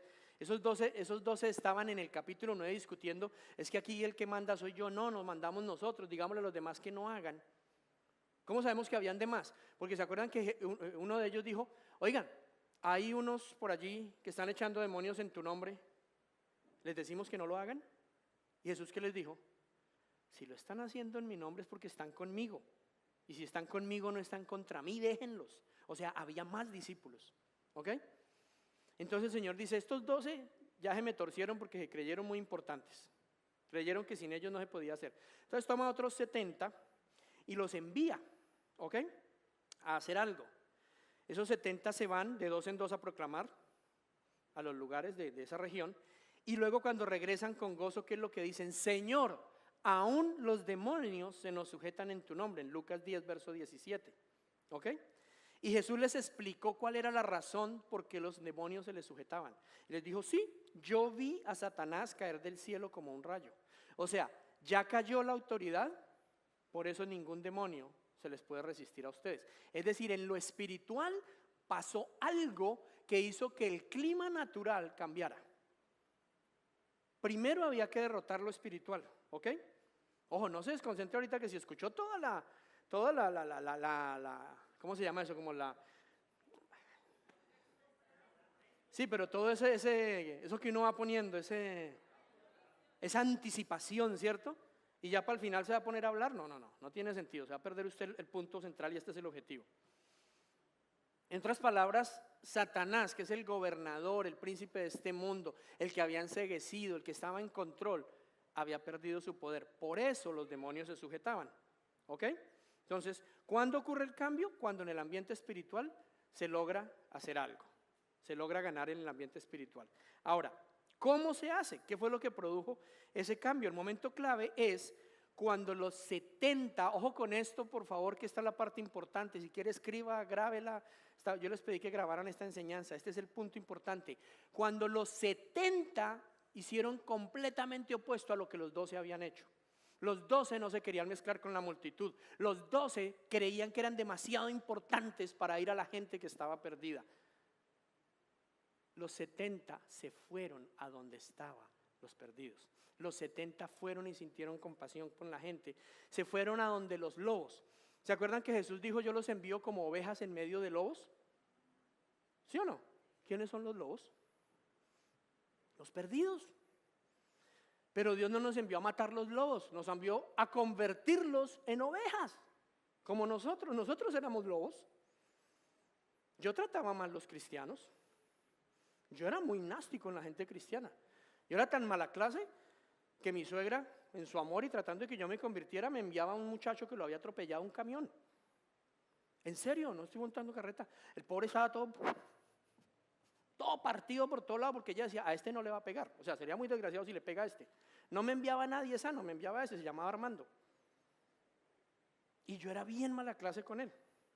Después de que iba a hablarme del Señor y todo, mi suegra le decía a mi esposa: y dígale que le dé pa'l bus al menos. Entonces mi esposa me decía: mi amor, que si le podemos dar a Armando. Yo decía: me viene a fastidiar, a joder la vida aquí encima, le tengo que dar para que vuelva. Era bien mala clase. Yo era un lobo, ustedes fueron lobos, pero por el amor de alguien ahora somos ovejas. Los discípulos se creyeron tan importantes que no se querían juntar con los lobos, los querían matar. Estos 70 fueron a donde los lobos. Fueron a conciliarse con esas mismas personas que el diablo estaba utilizando en contra de ellos. El cambio tuvo lugar justo y precisamente cuando los discípulos hablaron paz sobre aquellos que estaban dispuestos o les habían hecho daño. ¿Saben qué es el cambio del clima espiritual? Cuando tú puedes hablar paz y bendición sobre aquellos que están haciendo lo incorrecto o que aún te están haciendo daño. Y esto es una clave. Satanás no puede hacerte daño en una sola movida. Necesita 2 movidas para hacerte daño. No una, 2. La primera movida es cuando usa a alguien para hacerte algo, para ofenderte, para herirte, para insultarte, para molestarte. Esa es la primera movida. Pero ahí no te ha podido hacer nada. La segunda movida es cuando tú recibes eso y lo dejas entrar en tu corazón. Efesios 4:27, cuando dejaste que el enojo se quedara, le diste cabida al diablo. Y ahí ya Satanás te puede hacer daño. Ojo con eso, porque esta es la clave del cambio espiritual, esta es la clave del cambio en tu vida, esta es la clave de la victoria. Lo repito, la victoria viene cuando dejas de hacer la guerra contra la gente que está en contra tuya y empiezas a hacer paz, a declararles bien, a orar en su favor, a interceder por ellos, a ayudarles. Cuando no dejas que ninguna ofensa entre en tu corazón, porque la primera movida la hace Satanás para querer dañarte. Utiliza a cualquier otra persona, generalmente a los más cercanos y a los que más incidencia tienen en ti, tu pareja, tus padres, tus hijos, los más cercanos, para herirte, para ofenderte, para lastimarte. Pero aún ahí no te ha podido hacer nada. si tú inmediatamente te acuerdas de perdonar y no dejar que eso pase de un día para otro.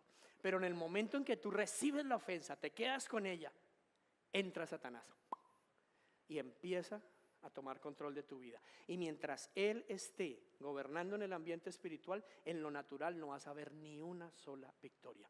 Tienes que destronarlo para que pase lo que Jesús dijo: vi a Satanás caer del cielo como un rayo. Y entonces toda la actividad demoníaca que esté operando a tu alrededor se te va a sujetar. Todo va a cambiar. Tu esposo, tu pareja, tus hijos, el negocio, todo lo que esté el diablo haciendo queda sometido a la autoridad de Jesús en ti. El ir a la gente produce una comunión, una reconciliación. ¿Ok? Cuando nosotros vamos a la gente, entonces Satanás pierde autoridad. Cuando alguien te hace daño y tú maldices a esa persona, esa maldición no cae a la otra persona, te cae a ti. Por eso Jesús dijo en Mateo capítulo 5 que matamos a alguien cuando lo maldecimos, cuando lo insultamos, cuando le decimos lo estamos matando, y la consecuencia de matar a alguien es muerte. Ojo con este otro punto que es muy importante, que usted entienda lo que es la redención. Para que algo sea redimido, o sea, para que pierda, para que sigamos en el ejemplo de la corte, ¿ok? Del juicio. Para que el caso del acusador quede sin sustento. Ustedes han visto películas en que está el caso y todo, y de pronto por un error técnico, por algo, ¡pum!, se cae ¿cierto? Pasa mucho en Colombia, en México también. El caso está fuerte y de pronto, aquí pasó con el caso de la hidroeléctrica aquí en Ontario. Un caso sólido, fuerte, de todos los billones de dólares que se robaron con eso. Y un día antes de la corte, alguien, por equivocación, borró los archivos y se desaparecieron las pruebas y solo había una copia. Qué raro. Y entonces al otro día no hubo juicio y solo juzgaron a la persona que por error puso delete y borró los archivos. Y los que se robaron los billones de la hidroeléctrica, ¿usted sabe quién fueron, no? Bueno, no es para chismes, pero bueno. Nada, no pasó nada. Bueno, reconciliación es cuando una falta queda borrada. Y hay dos cosas para una, no reconciliación, sino expiación, perdón. Y hay dos formas de expiar una culpa. Y las dos tienen que ver con sangre. O más bien, solo hay una, con sangre. Bien sea la sangre del culpable. Por ejemplo, la Biblia declara que si alguien mata a otra persona adrede, esa persona, el asesino, debe morir de la misma manera que mató al otro, porque la sangre inocente va a clamar por justicia, y hasta que la sangre del culpable no sea derramada, la tierra queda maldita. Entonces, ¿qué expía la culpa? La sangre del culpable, ¿correcto? ¿Vamos claro hasta ahí? Es con sangre. Pero la manera que Jesús nos da para expiar la culpa es su sangre. Pero tiene que haber sangre. Entonces la otra es: la sangre de Cristo expía mi culpa. ¿Cuándo? Cuando yo me arrepiento, y entonces la sangre del Cordero es puesta sobre mi pecado y expía mi culpa. Pero tiene que haber sangre. Alguien tiene que pagar. Entonces, cuando hay maldición, cuando yo maldigo a alguien, yo lo estoy matando. Y esa maldición la pago yo. Porque hasta que no me arrepienta, yo tengo que pagar por esa sangre. Tengo que expiar esa culpa. ¿Estamos entendiendo lo que estoy diciendo? Entonces, ese es el arma que Satanás usa. Cuando tú te dejas ofender y no perdonas, en tu corazón ya no hay paz, y así no te des cuenta, tú estás hablando mal. Estás mal diciendo. Y entonces él tiene autoridad. Es una maldición que cae sobre ti porque él puede hacerte daño. Entonces, si el enojo no resuelto es lo que le da jurisdicción al diablo para dañarnos, entonces bendecir a aquellos que nos hicieron daño no solamente anula eso, sino que trae paz, invalida la jurisdicción de Satanás sobre nosotros. ¿Qué pasó con esos 70? Fueron y hablaron paz a toda la ciudad. Entonces toda la ciudad, la opresión que tenía Satanás, cayó. Y toda la ciudad quedó en un ambiente, en un clima espiritual donde todo cambió. Al revertir el proceso a través de la cual el diablo ha obtenido jurisdicción, provocamos su caída y la huida o capitulación de su ejército. Quiero que entiendas una cosa, si Satanás es engañador por naturaleza, ¿usted cree que solo nos engaña a nosotros? No, él engaña a sus demonios también. Los demonios de Satanás están más engañados que nosotros. Por ejemplo, ¿cómo los tiene engañados? Él no les ha dicho que está vencido. Él no les ha dicho que está condenado. Él no les ha dicho que ya perdieron su lugar. Todo esto para que usted entienda que en el momento en que usted le quita la autoridad a Satanás, ningún demonio a usted se le puede sujetar.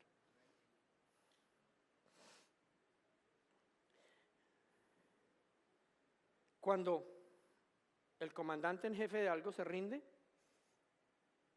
los demonios, los soldados no pueden hacer nada. Por eso es que en Lucas capítulo 10, verso 17, los discípulos dicen, Señor, Señor, los demonios se nos sujetaban. Y Jesús les dijo, sí, yo sé, porque yo vi que Satanás cayó. O sea, él era el que le daba la autoridad. Como él cayó, todos se le van a sujetar. No hay ningún problema. Eso sí, no se alegren por eso. Alégrense que su nombre está escrito en el libro de la vida. Porque al final no es para que los demonios se nos sujeten, es para que la gente sea salva. ¿Ok? Sí, esto no es para ver a quién le obedecen más los demonios. No, es para que la gente sea salva. Y terminamos con esto, ya son las 9 en punto. Romanos 16, pero la escuela va hasta las 9:30. Romanos 16, verso 20. Y yo creo que ahí hay una clave impresionante. Búsquelo en su Biblia, resáltelo, póngalo como una clave. Dice, y el Dios de paz aplastará a Satanás debajo de sus pies. ¿Quién lo aplastará? ¿Quién? No el Dios de guerra. El Dios de paz aplastará en breve a Satanás bajo vuestros pies. ¿Se acuerdan que en la armadura espiritual Efesios capítulo 6, verso 12 en adelante dice, y pónganse el calzado del evangelio de la paz? ¿Para qué se calza uno? Para caminar. Usted para estar en la casa viendo televisión no se calza. Para caminar. ¿Para caminar en qué? En paz. Pónganse el evangelio de la paz. Entonces imagínense, hágase esta imagen, usted está caminando en paz y entonces el Dios de paz está poniendo a Satanás debajo de sus pies. ¿Por qué? Porque usted está caminando en paz. Busquen la paz con todos, sin lo cual ninguno verá a Dios. Se trata de hacer la guerra en paz. El problema que hemos tenido es que no nos hemos agarrado. Nosotros queremos vencer a Satanás con las mismas armas de él y no con las del Señor. Es el Dios de paz, es estar en paz. Si tú quieres ganar a alguien, tienes que estar en paz. Yo les he contado este ejemplo, pero hoy aplica más que cualquier otra vez. ¿Se acuerdan de mi suegra? Que obviamente me odiaba por hacer sufrir a su hija y por serle tan mala gente. Tenía todo el derecho para odiarme. Un día, por lo que sufrió y por lo que fuera, se volvió cristiana. Yo dije, se volvió loca. Pero al tiempo ella empezó a cambiar e hizo la paz conmigo sin que yo lo hubiera hecho con ella. Me empezó a tratar bien, me empezó a dar de comer, me empezó a hablar bien, me empezó a preocuparse por mí.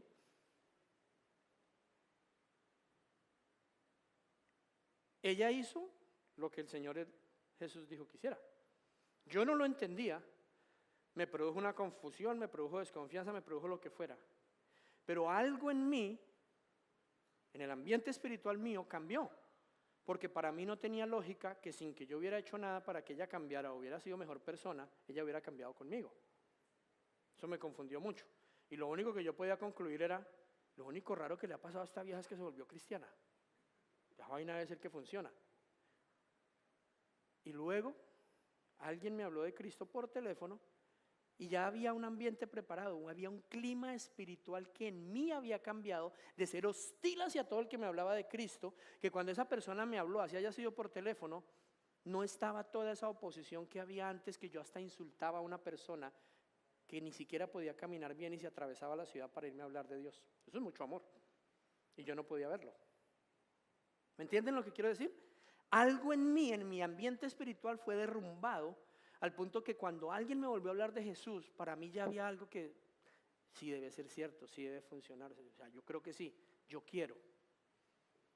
Pero lo que lo derrumbó no fue la guerra que mi suegra me hizo, fue la paz que ella me hizo. Y funciona en todos los ámbitos. Hay que hacer la paz en la ciudad antes de hacer la guerra en las regiones celestiales. ¿Cómo caminamos en paz? Hablando paz y hablando bien hacia aquellos que nos han bendecido. Y volvamos y cerremos con Primera de Timoteo 12:1. Actually, de esto quiero hablar por la mañana, a las 4 de la mañana, a los hombres que quieran en Centennial Park.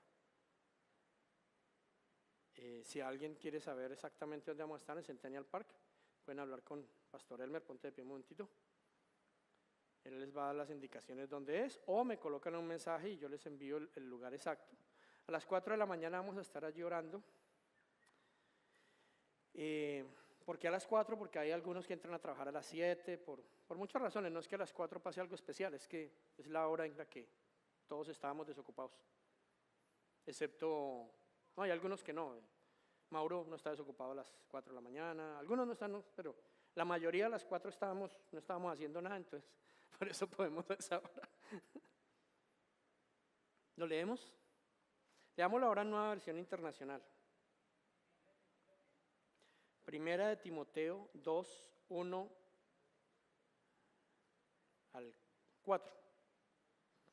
Así que recomiendo ante todo, otras versiones dicen en primer lugar o antes que cualquier otra cosa, que se hagan plegarias, oraciones, súplicas y acciones de gracias por todos, especialmente por los gobernantes y por todas las autoridades, para que tengamos paz y tranquilidad y llevemos una vida piadosa y digna. Esto es bueno y agradable a Dios nuestro Salvador, pues Él quiere que todos sean salvos y lleguen a conocer la verdad. ¿Para qué es todo esto? Para que todos sean salvos, para que todos lleguen a conocer la verdad y entonces podamos vivir una vida pacífica, tranquila, llena de piedad, de devoción a Dios. ¿Cómo va a funcionar? Si nosotros tomamos la decisión de dejar que el Dios de paz, el Rey de paz, el Príncipe de paz habite en nosotros. Si decidimos caminar en paz, si decidimos perdonar, si decidimos no dejar que la ofensa entre nosotros, si decidimos entender que nuestra lucha no es contra seres humanos, es contra algo espiritual, pero que ese espiritual no lo vamos a vencer con las mismas artimañas y en las mismas maneras que él opera, ¿ok? Sino en paz. Desde hace ya unos años, pocos, hemos visto un cambio nosotros en lo que es la guerra espiritual. Con mi esposa éramos de los que nos íbamos a pelear con los demonios, literal.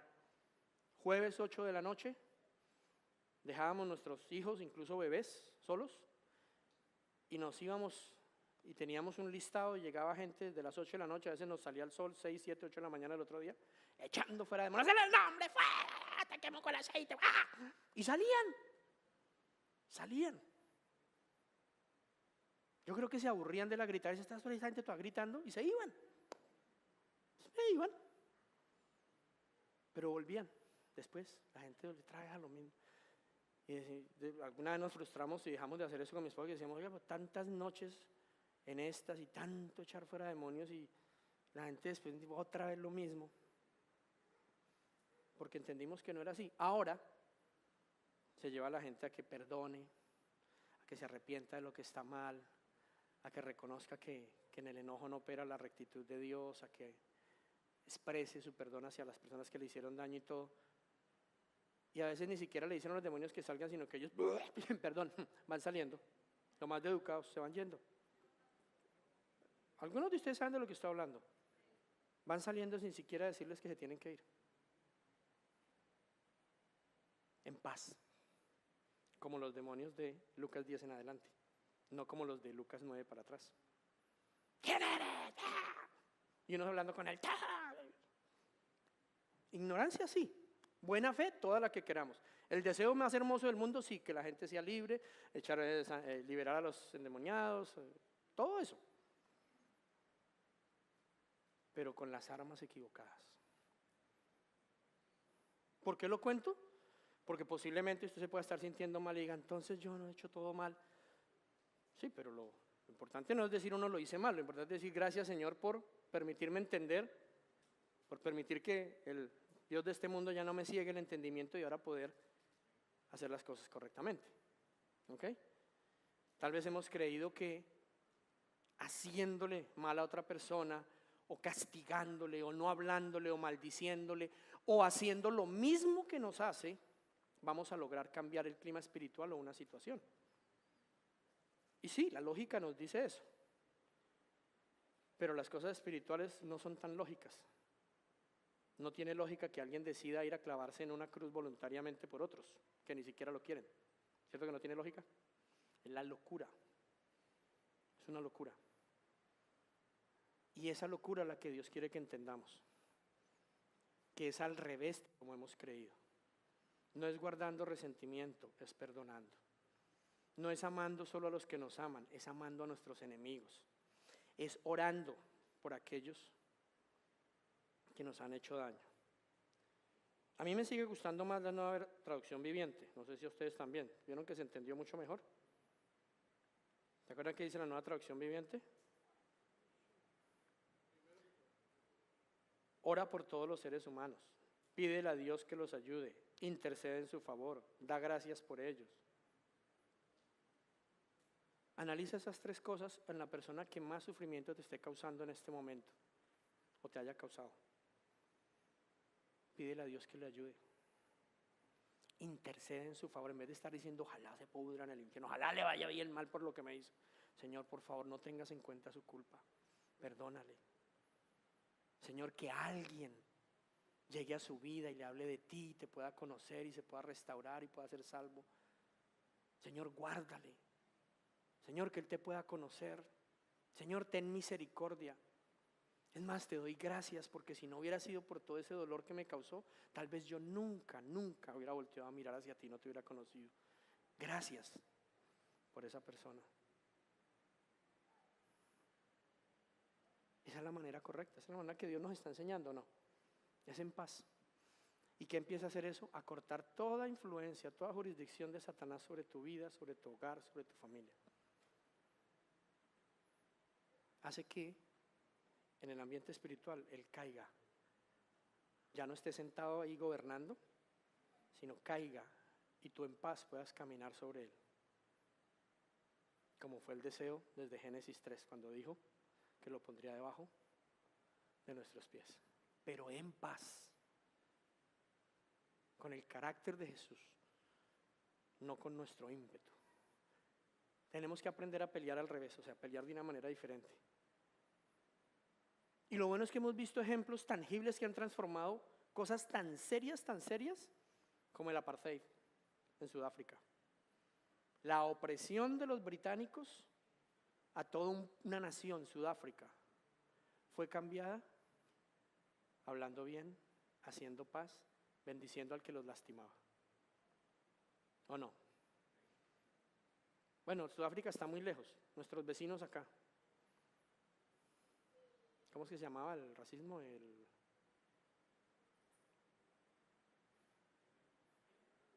qué? El racismo aquí en Estados Unidos, ¿cómo es que se llamaba hasta hace poco? Años 70. Lo que derrumbó Martin Luther King Jr.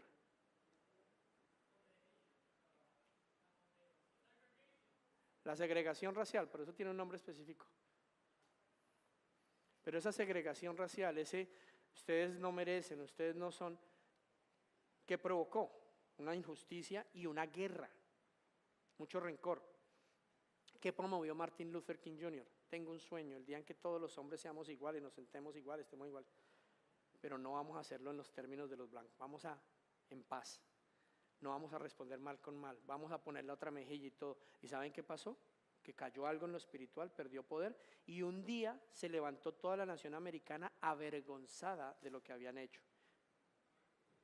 Y los mismos que habían impulsado la segregación racial fueron los mismos que exigieron que todas esas leyes tenían que ser derrumbadas. Y no fue haciendo guerra, fue haciendo paz. Mahatma Gandhi en la India liberó toda una nación tan grande como la segunda nación más poblada del mundo, la India. ¿Y saben cómo la liberó? En paz. Nelson Mandela. O sea, tenemos ejemplos, ¿o no?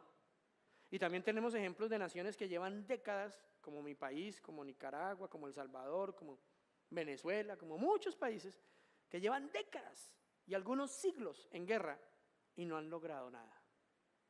Entonces, no es carreta, no es espirituflautismo, funciona. Y lo hemos visto. Ahora, si llevas meses o tal vez años y no has visto victoria en algo y lo has hecho de esta manera, ¿por qué no lo intentas y le das la oportunidad a Jesús? Y le dices, Jesús, enséñame, ayúdame. Y lo haces de la otra manera. ¿Qué tal que resulte? ¿Qué tal que resulte? ¿Valdría la pena darle la razón al Señor? Y entonces, ¿saben cómo nos podremos llamar? Creyentes. ¿Por qué? Porque le creímos al Señor y lo hicimos como Él dice. La paz empieza en nuestro corazón, cuando perdonamos a los que nos ofenden. La paz se traduce en nuestras relaciones más estrechas, con nuestro padre, con nuestro hijo, con nuestro cónyuge. Ahí se ve. Y entonces podemos hacer reconciliación con todo lo que veíamos en Efesios 6, con los otros cristianos, con los que se nos oponen, y vamos a lograr llegar a un punto de reconciliación en que seamos un instrumento de paz para toda la ciudad. En que dejemos de pensar como pensaban los discípulos, que somos mejores que otros. Es que esta iglesia es mejor que la de allí. Es que nosotros lo hacemos mejor que allá. Como allá no lo hacen como nosotros, pues que no lo hagan, no hablemos mal de ellos. Eso no es nada de lo que vemos en la vida de Jesús. Pero todo eso es alimentado por faltas de perdón que tenemos, por heridas, por complejos. ¿Hay alguna pregunta de cómo dice el Señor que se cambia el ambiente espiritual? ¿Quedó claro? ¿Se acuerdan cuando empezamos a adorar? Sebas, Chamo, ¿me ayudan para terminar adorando? ¿Se acuerdan cuando dijimos que habíamos que lo que hablamos al principio, y yo creo que no fue casualidad que hoy haya sido tan difícil cambiar el clima espiritual? Actually, yo pasé ahí y me subí acá no porque el clima espiritual hubiera cambiado, me paré aquí porque me dio pena con los que estaban conectados por internet hace más de media hora, pero no porque el clima espiritual hubiera cambiado. No sé si me están entendiendo lo que estoy diciendo. Hay momentos, y ustedes dirán que los domingos está el show de inicio de la música, y la mayoría se quedan comiendo empanada, charlando ahí en información, poniéndose al día del chisme de la semana, ¿o no? Y esto es vacío aquí mientras estamos en la adoración. Cuando empieza la palabra, dicen, ya, pasó la adoración y la pedí a los diezmos, dele que ahora sí se puso bueno esto. Y ustedes no entienden que la adoración no es por llenar un segmento, es porque estamos tratando de cambiar el clima espiritual, de quitarle la autoridad al que enceguece y no permite que luego la gente entienda la palabra. Que estamos haciendo lo que tenemos que hacer para que cada uno de nosotros pueda preparar su corazón y recibir esa palabra. Piensa en eso cada vez que te quedas afuera hablando sin necesidad. Sé que hay unos que se quedan haciendo una función, dando la bienvenida, recogiendo los 10, haciendo algo. Pero hay otros que sencillamente se quedan tomando café y comiendo empanada porque qué pereza la alabanza y la adoración. Y no entiendes que tú necesitas, no nosotros, tú necesitas que el clima espiritual sea cambiado en ti para que el príncipe de este mundo, que enceguece tu entendimiento para que no puedas ver la gloria del Evangelio de Cristo en tu vida. Piensa en eso antes de quedarte afuera o de decidir que vas a dar el servicio en tu casa, que es más cómodo en tu cama. En tu cama no cambias el ambiente espiritual. Ocurre algo cuando nos ponemos de acuerdo y corporativamente adoramos al Señor. No es que suene más bonito necesariamente, hay los que cantamos horrible, cantamos mejor callados, pero es que no es para que suene bonito, es para que el clima espiritual sea transformado. Antes de cada servicio, media hora antes, hay una persona aquí, Pastora Gloria, Pastor Melvin, mi esposa, Silvia, alguien aquí orando, y 4 luchando para cambiar un clima espiritual. 4, 5. Porque no lo entendemos. No entendemos, pensamos, ay, qué gente tan religiosa, ya están orando, ya casi empezamos. Y no nos damos cuenta que es que, dejen prendida la luz, por favor. No nos damos cuenta que cada uno de nosotros necesita que en su ambiente espiritual Satanás caiga al suelo, para que entonces la actividad demoníaca sobre su vida, lo que lo roba, lo que le mata, lo que le destruye, lo que le quita la paz, ya no tenga autoridad. En esos ambientes de oración, en esos ambientes de adoración, es donde entendemos que estamos a veces llenos de resentimiento, de dolor, y no nos hemos dado cuenta. Y ahí podemos ser limpios, ser libres, y entonces entender y ver la gloriosa luz del Evangelio de Cristo brillar en nuestras vidas. Yo creo que este es un momento de reconocer delante de Dios, como lo tuvieron que hacer los discípulos, que tal vez nos hemos vuelto arrogantes con la antigüedad que llevamos. Es que yo soy aquí más viejo que el resto y pues yo no tengo que hacer. Que nos hemos llenado tal vez de motivos. Es que yo he hecho, yo he servido y a mí no me han pagado bien. O que estamos heridos o molestos con nosotros los pastores, con los líderes, con tu pareja, con tu papá, con tu mamá. Pero todo eso lo único que está haciendo es manteniéndote en derrota. Solo el Evangelio de paz, solo estar en paz. Vámonos de pie, por favor, y los que están por internet, igual pónganse de pie en su casa, si están solos, si están acompañados, y vamos a tomarnos, aunque sea estos últimos 5 minutos que nos quedan, con el Señor, no para cantar. Los muchachos van a entonar algo, ojalá una de ustedes, que nadie se sepa, esas que cantan a veces, que han compuesto ustedes, algo que le demos la gloria al Señor, algo que lo reconozcamos. Pero es que digo que algo que ustedes no se sepan, porque es que apenas empiezan a cantar, ustedes empiezan Espíritu y se pierden de lo que estamos diciendo. Este es un tiempo de arrepentimiento, este es un tiempo de reconocimiento, este es un tiempo de entender que la voluntad de Dios para tu vida no es que estés en derrota. La voluntad de Dios para tu vida no es que vivas en guerra, y mucho menos con los que amas. La voluntad de Dios no es que los demonios tengan poder sobre tu vida. La voluntad de Dios es que tengas vida abundante.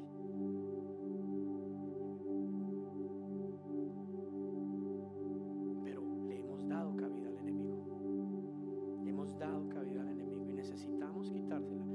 Y nadie lo puede hacer, solo tú. ¿Cómo? En paz. Estando en paz. ¿Y cómo estoy en paz? Reconociendo con quién he estado herido, con quién he estado ofendido.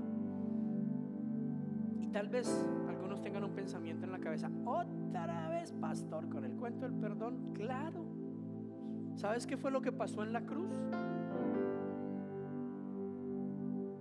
Que Cristo, el Hijo de Dios, fue puesto allí. Adivinen para qué. Para nuestro perdón.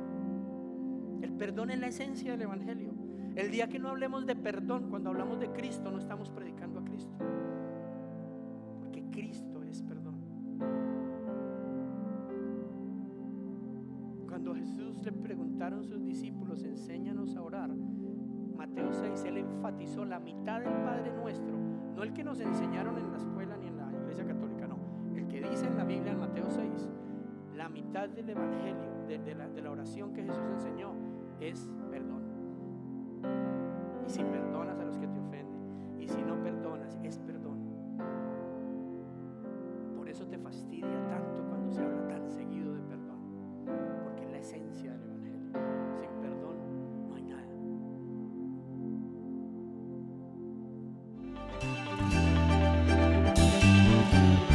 Nuevo amanecer.